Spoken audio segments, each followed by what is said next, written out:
Në ditën e tretë të greves së uris, disa prej punonjësve të kompanisë Bankers Petroleum kanë shfaqur përkeqësim të gjendjes shëndetësore.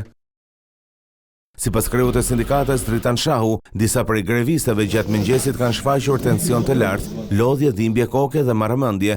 Sot kemi 72 orë që kemi hyrë në grevurie, disa nga çunat kanë shfaqur pak tension të lartë, dhimbje koke, në një marrje mendjesh dhe lodhje normalisht, por që jemi të vendosur të shkojmë deri në fund. Ne nuk do të dorëzohemi pa arritur kërkesat tona, siç e patë edhe jashtë, të gjithë punonjësit janë këtu, ka pezulluar punën, jemi të gjithë bashkë deri në arritjen e asaj që kërkojmë.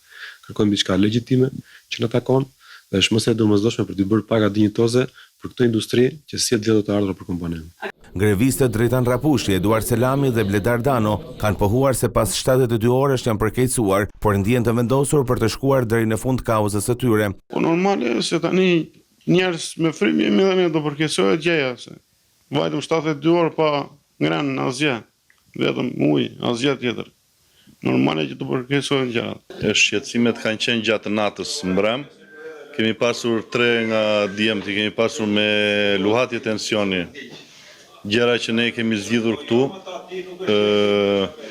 Sot normalisht gjendja duket pak më e rënduar se ditët e tjera normalisht.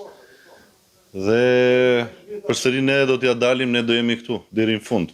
Ndërkohë punonjësit e Bankers vijuan dhe këtë të premte pezullimin e punës, ende nuk asnjë reagim nga kompania, ndërsa puset janë pa mbikëqyrjen e punonjësve. Të vetmi që kanë kontaktuar deri në këtë moment e grevistët janë përfaqësuesit e Inspektoratit të Punës dhe policia.